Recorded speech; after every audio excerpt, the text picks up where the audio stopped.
What's up guys, before I get started on my regional deck profile, I wanted to thank everyone who attended the Cali regionals. We had 272 players attend, which is insane for a game that's been out for only 4 months.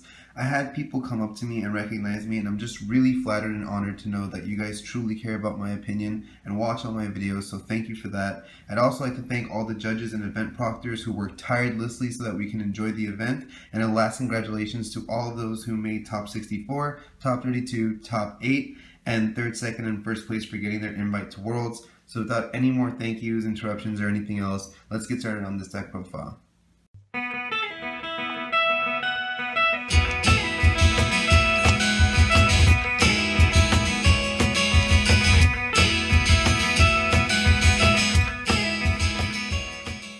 So because this was a regional event, I am going to go in a little bit more detail about why I made certain choices or what I changed after the event. I hadn't actually practiced this deck at all before attending. I had just made it the night before. So it was a little choppy and there was areas I had to fix, but it did work really good. I got 23rd place, so I just made top 32. So for the stones, I had Grublesta, and I had a magic stone of Moonlight, but I changed it to a Moonshade because I really like being able to use first turn Elvish Priest Thunder or keep it for black for Spiral turn 2 because I am running all black. And then I had 4 Scorched Veils and 4 Black Silence, so that's it for the magic stones. For the resonators, I ran only 2 Elvish Priests because I either mulliganed for it early or just didn't really care to see it mid-game or in-game. If I did see it, it still helped because I could either get another green with, a Moonlight at the moment for Zeke's or something while still having a blocker just in case or anything like that. It was also nice to have first turn against Burn because it could block a Hunter. If they go, use summon Priest, they go Hunter, they attack you, block, you kind of get a free, block to 300. And then I had 4 Familiar of Holy Wind. This is really important about this build because it's also comboed with 4 Cheshire Cats, and people thought I was crazy for running 8, but draw power is extremely essential, especially because I also run 3 Cinderella. So the idea was to just flood my field with cats to draw into spirals to, either burn through my burn players' hands, or I expected a lot of Abdul at first, so I thought I can get rid of their Zeeks and Cake Stones that they're holding on to turn 2 before they can actually start countering my plays, and then just pitch just Cheshires and Familiars away to just clear all their Grettles and Elvish Priests.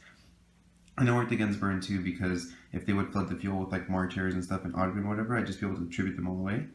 And then 2 Carmilla. I normally don't play Carmilla because I normally play Lumia and I don't like her getting stuck under Lumia's effect and not being able to get the enter effect. But avoiding Fiethsing and getting rid of Mephistopheles actually worked a ton and it was really awesome. So I really like main board too. I don't think I'm going to change this anytime soon. I had 1 Ethna as my last fairy tale. People thought this was a weird choice, but just in case I saw it after Mulligan, I could just pitch it for a Cheshire Cat, so it wasn't a big deal. And I actually won a game when we were both top decking, and I just had him pinned down with Etna, and I would just attack directly and discard every card he drew from his hand. So it actually worked. I think that was the only duel I actually used it, but there wasn't a single moment where I was like, oh god, I have an Etna, what do I do? I would just pitch it for Cheshire during draw and not really think about it. And then 3 Mephistopheles. So these are the actual win condition in the deck. That's it for the fairy tales for the Etna also. So this is literally the last creature I used. This was pretty much my win condition. You might think why Grimm is the ruler. A lot of people didn't understand why I just didn't run Abdul or something.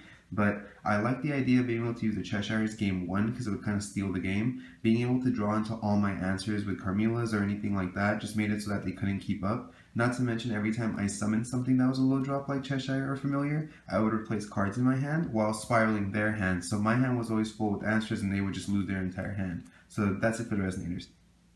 For the spells, I had 3 Absolute Cake Zone and 3 Zeeks. Those are all the green spells I used. I just used it for pretty much counters. Zeeks was for other Mephistopheles or, Blazers, because of course Blazers a really, really strong card that I never really had a problem with it until the last core tournament I went to. For some reason, when the guy dropped Blazer on me, just everything went downhill. And I've always had an answer for it and been able to push through enough damage, but it just kept coming back, obviously. And I was like, okay, I for sure need to run green somehow in my deck, but I didn't want to run Grettles because I didn't want to waste my turn using Gretel when I could use a Spiral, which I feel is so much stronger. So I kept the counter spells with the green, but I didn't main anything other than the Familiars or the Priests. And then I had 4 Thunder because I like getting rid of my opponent's Priests or all those burn low drop monsters. 4 Flame of Outer World because originally I expected a lot of Abdul, like I said, and comboed with Grublesta, this takes it out. And it was actually really good against Bahamut too, because I could Group Blast that and Flame Bahamut, and if they didn't get imperishable, it was really nice to get it out of the way. But other than that, it also killed a Kane and a Liberator when the Shahrazard, so that wasn't really bad. And then 3 Stoning to Death. I'm really wary about Fiethsing, but I didn't really run into it too often. And I don't really like having to pay 4 for Carmilla, because then I have to have 2 open for Cake Zone just in case they try to Zeus it. So with Stoning to Death, I can, Stoning during draw, take the 500, because you have to. And then if they Cake Zone it, I can still now untap and summon Carmilla and get rid of it and have an 800 beat stick, like in the worst case scenario. So Stoning was actually really good.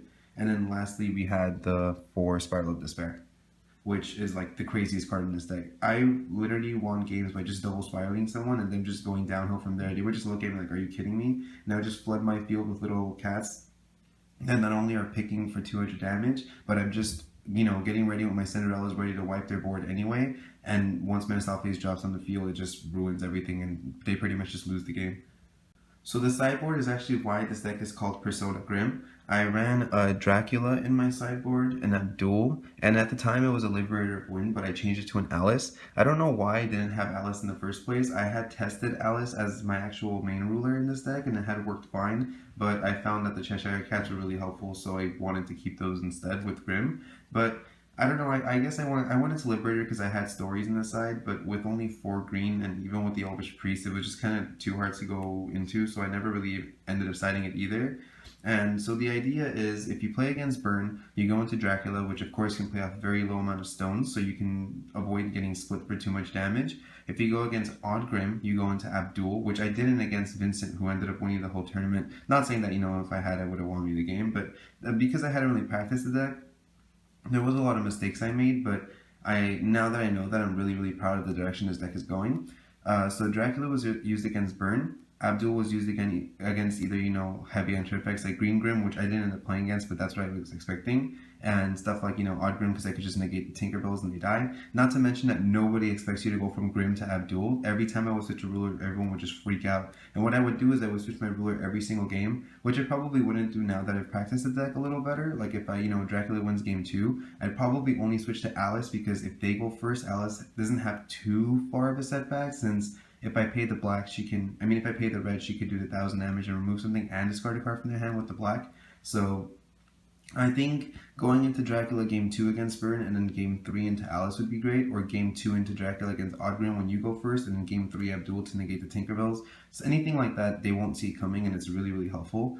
And the Moonlight Stone I switched out for Moonshade actually works amazing with Alice, which I should have thought of in the first place instead of using Liberator, because against Burn you can just treat it as light. I mean, it's going to cost you 200 life, but then you're going to gain 1000. Not to mention that you can always use it for a blue if you need, like, another draw or anything like that. So there was a couple side deck errors I made, and I'm normally not really good at siding, so I'm still, practicing with this deck, but it ended up being fine.